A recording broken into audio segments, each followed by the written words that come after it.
ಆಮೇಲೆ ದಯಮಾಡಿ ಯಾವ ಹೂವಾಪೋಗಳಿಗೂ ನನ್ನ ಸೆಲೆಬ್ರಿಟಿಗಳು ಕಿವಿಗೆ ಹಾಕೋಬೇಡ್ರಿ. ಈಗ ಮೊನ್ನೆದು ಒಂದು ಇದಿತ್ತು, ಏನೋ ಯಾರೋ ನಿರ್ಮಾಪಕರು ಕೊಟ್ಬಿಟ್ರು, ಹಂಗೆ ಹಿಂಗೆ ಅದು ಇದು ಎಲ್ಲ. ಹೌದು, 101%. ಯಾಕಂದರೆ ಸೂರಪ್ಪ ಬೊಬ್ಬ ಅವ್ರಿಗೆ ಆ್ಯಕ್ಚುಲಿ ವಾಪಸ್ ಕೊಟ್ಟಿದ್ದೆ. ಏನಕ್ಕೆ ಅಂತಂದರೆ, ಸೂರಪ್ಪ ಬೊಬ್ಬ ಅವ್ರು ಆ್ಯಕ್ಚುಲಿ ನನ್ನ ಸಿನಿಮಾ ಮಾಡೋಕ್ಕೆ ಬಂದಾಗ ಅವ್ರದ್ದು ತುಂಬ ಕಮಿಟ್ಮೆಂಟ್ಸ್ ಏನೋ ಇತ್ತು ಪಾಪ. ಸೊ ಸಿನಿಮಾ ಆದರೆ ನನ್ನ ಕಮಿಟ್ಮೆಂಟ್ಸ್ ಎಲ್ಲ ಇದಾಗುತ್ತೆ ಅಂತ. ಯಾಕಂದರೆ ಇಂಡಸ್ಟ್ರಿಲಿ ನನಗೆ ಗೊತ್ತಿರೋರೊಬ್ಬರು ತುಂಬ ಪರಿಚಯ ಇರೋರು, ಅವ್ರನ್ನ ಕರ್ಕೊಂಬಂದು ಹಿಂಗಿದೆ ದರ್ಶನ ಮಾಡೋಣ, ಸರಿ ಅಣ್ಣ ಮಾಡ್ಕೊಡ್ತೀನಿ ಅಂತ. ಬಟ್ ಈಗ ಆ್ಯಕ್ಚುಲಿ ಈಗ ನಡೆದಿದ್ದು ನಿಮಗೂ ಗೊತ್ತು, ಯಾಕಂದರೆ ಟೈಮೆಲ್ಲ ವೇಸ್ಟ್ ಆಗೋಯ್ತು. ಈ ಟೈಮಲ್ಲಿ ಮತ್ತೆ ಅವ್ರ ದುಡ್ಡನ್ನ ಇಟ್ಕೊಂಡಿದ್ರೆ ಪಾಪ ಅವ್ರಿಗೆ ಇನ್ನೂ ಕಮಿಟ್ಮೆಂಟ್ ಜಾಸ್ತಿ ಆಗುತ್ತೆ. ಸೊ ಅದಕ್ಕೋಸ್ಕರ ಸರ್ ನಿಮ್ಮ ಕಮಿಟ್ಮೆಂಟ್ ತೀರಿಸ್ಕೊಳ್ಳಿ. ಸೊ ಮುಂದಕ್ಕೆ ಒಂದು ಒಳ್ಳೆ ಸಬ್ಜೆಕ್ಟ್ ಸಿಗ್ದಾಗ ಖಂಡಿತ ಮಾಡೋಣ ಅಂತ ಅಷ್ಟೇ. ಆಮೇಲೆ ನಾನು ಪ್ರೇಮ್ ಖಂಡಿತ ಸಿನಿಮಾ ಮಾಡೇ ಮಾಡ್ತೀವಿ. ಯಾಕಂದರೆ ಅದು ನಮ್ಮ ಗುರುಗಳು, ಹಾಗೇನೆ ನನ್ನ ಪ್ರೀತಿಯ ಸ್ನೇಹಿತೆ, ಅದು ರಕ್ಷಿತನ ಆಸೆ ಅದು.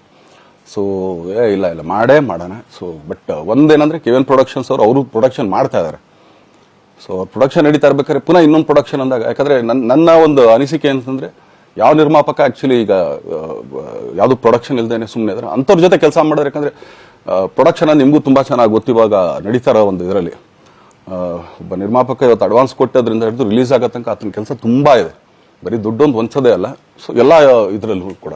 ಸೊ ಆದ್ದರಿಂದ ಅಷ್ಟೇ, ಇನ್ನು ಅದು ಬಿಟ್ಟು ಇನ್ನೇನು ಆ ಥರದ್ದೇನಿಲ್ಲ. ಸೊ ಇದೊಂದು ನಾನು ಹೇಳ್ಬೇಕು. ಆಮೇಲೆ ನಿಮ್ಮ ಪ್ರೀತಿ, ಅಭಿಮಾನ, ಪ್ರೋತ್ಸಾಹ ನನ್ನಂತಂದ ಮೇಲೆ ಇರೋದಕ್ಕೆ ನಾನು ಯಾವತ್ತೂ ಚಿರಋಣಿಯಾಗಿರ್ತೀನಿ. ಯಾಕಂದರೆ ನಿಮ್ಗೆ ಯಾವುದೇ ಕಾರಣಕ್ಕೂ ಏನಂತಾರೆ ಅದನ್ನು ತೀರ್ಸಕ್ಕೆ ನನ್ನ ಕೈಲಾಗಲ್ಲ. ಯಾಕಂದರೆ ನೀವು ಕೊಟ್ಟರಷ್ಟು ಪ್ರೀತಿ, ಆಮೇಲೆ ಪ್ರೀತಿಗಿಂತ ಹೆಚ್ಚಾಗಿ ಒಂದು ಸಪೋರ್ಟ್ ಅಂತ ಹೇಳ್ತಿರಲಿಲ್ಲ. ಇವಾಗ ಆ್ಯಕ್ಚುಲಿ ಸ್ವಲ್ಪ ಚಾರ್ಜಿ ಹಿಂಗೆ ತಿರ್ಗೋಗಿದೆ.